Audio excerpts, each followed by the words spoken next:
les parachutistes allemands sautent sur la Hollande, à l'avant-garde de 3 millions d'envahisseurs. La Wehrmacht entre en Belgique. C'est le piège d'Hitler. Il fait croire que les Allemands recommencent leur attaque de 1914 à travers la Belgique neutre. Le commandant en chef allié, le général français Gamelin, est très serein. Il a tout prévu. Il a soigneusement poli son plan pendant la drôle de guerre.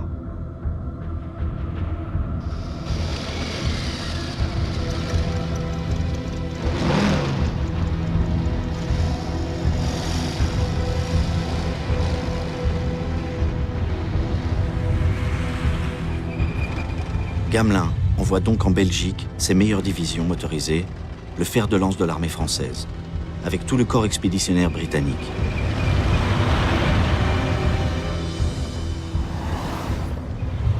Ces soldats sont de vrais combattants, déterminés. Ils vont enrayer l'avance allemande en Belgique. Et pourtant Hitler, dans son quartier général, est au comble de l'exaltation. Son piège a fonctionné.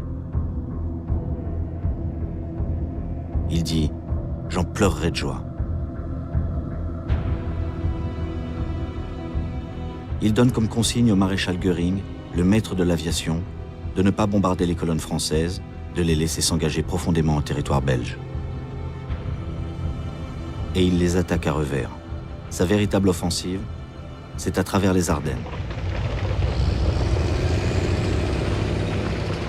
L'état-major français avait décrété: ce massif forestier accidenté ne peut en aucun cas permettre à des chars de passer.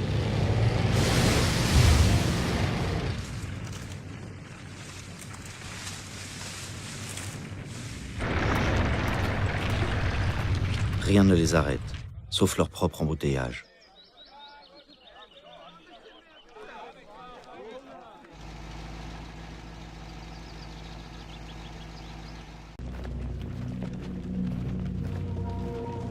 « 1 850 000 soldats sont faits prisonniers, avec 36 000 officiers et 176 généraux.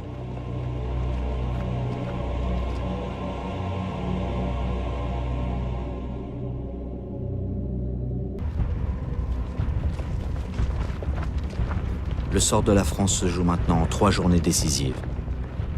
Le 16 juin 1940, le Conseil des ministres à Bordeaux met Reynaud en difficulté et il démissionne. Pour lui succéder, le président de la République désigne alors Philippe Pétain comme chef du gouvernement.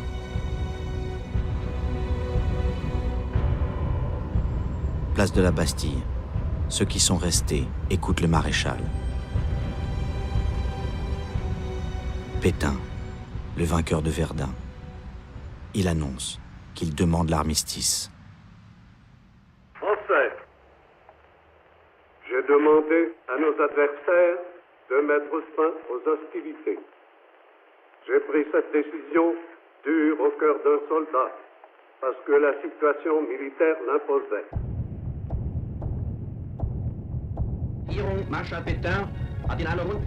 La radio allemande traduit ce discours de la défaite de la France.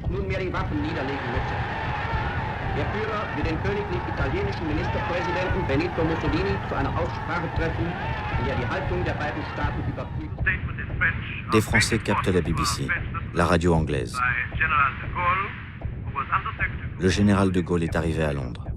Le 18 juin, il s'élève contre l'armistice. Quelques jours après, il enregistre un nouveau discours. Nous croyons que l'honneur des Français consiste à continuer la guerre aux côtés de leurs alliés.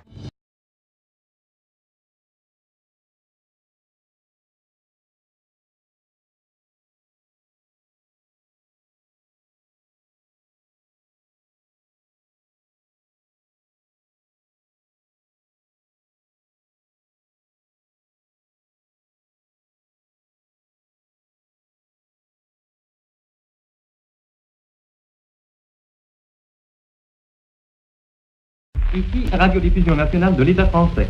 Mesdames, Messieurs, Monsieur le maréchal Pétain, président du Conseil des ministres, vous parle.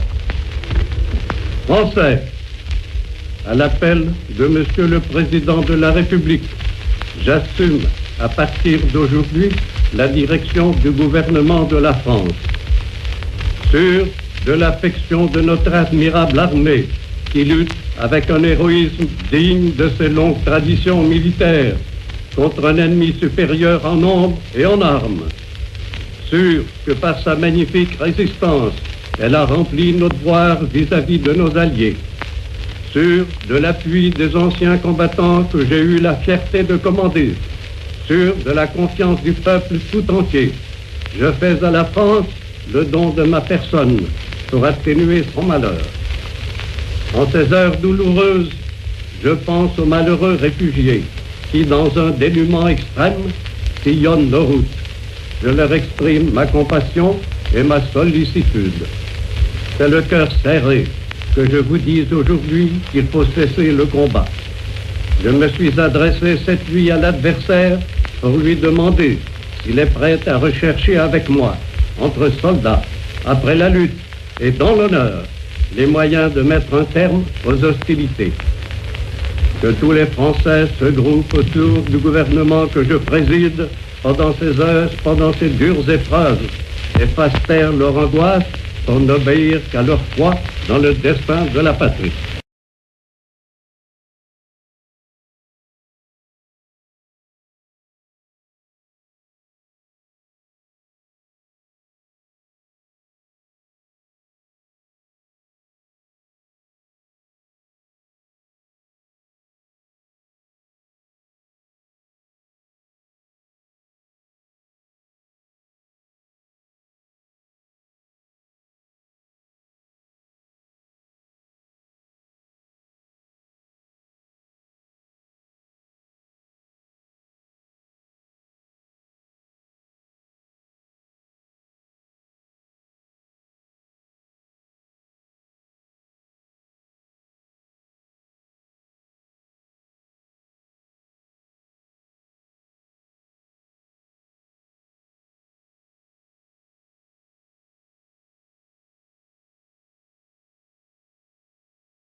À Vichy, où le gouvernement s'est installé, le monde politique vit dans l'affolement.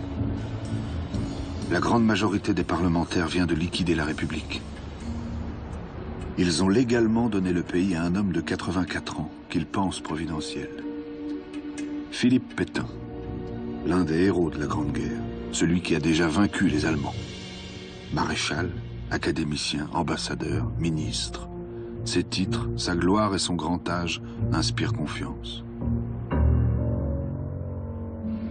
On se trompe.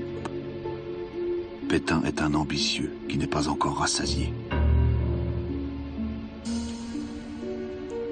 Après avoir obtenu les pleins pouvoirs, il s'octroie le titre de chef de l'État français.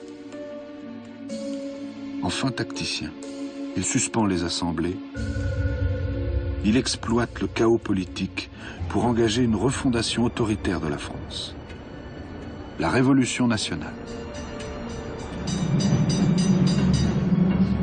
Un mouvement réactionnaire revenant sur tous les acquis de la démocratie et de la République.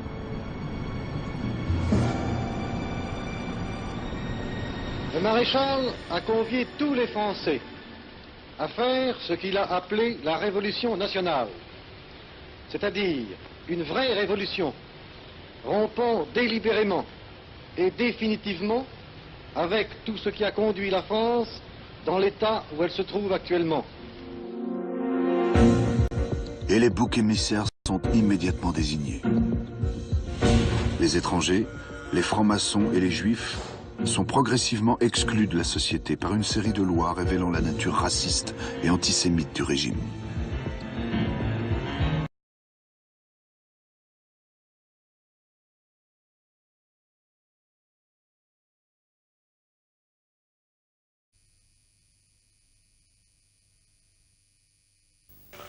Pendant à Vichy, au pavillon Sévigné, le maréchal Pétain continue ce travail acharné qui, jour après jour, sort la France de l'ornière où l'on précipitait des imprudents et des incapables. Passant du cabinet où il médite ses réformes fondamentales au Conseil des ministres où il les codifie, le maréchal œuvre sans répit, garde Montoire, le défenseur de Verdun, au chancelier du Reich. Film saisissant où le grand soldat que le monde entier admire se montre devant le vainqueur aussi grand qu'il fut héroïque au jour sombre de l'armistice.